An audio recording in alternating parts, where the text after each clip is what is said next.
很多人都问 Hanson 哥，机油不换到底会怎么样？来看一下，这是新的机油，它倒出来就是这样子，有没有金黄色的？那我们漏下的机油是不是已经变成黑色？因为它经过高温。那机油到底在哪边润滑呢？这是引擎的机件，它叫曲轴。它需要转动，它就需要用油品下去做润滑。尤其是我们在高速运作的时候，产生高温，更需要机油做润滑。像这里可以转动，这里就卡住了。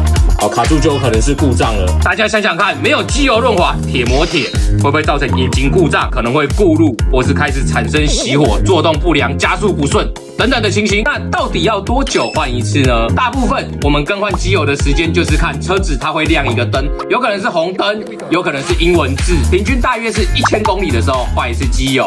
机车健检找 Hanson， 我在万华等你来。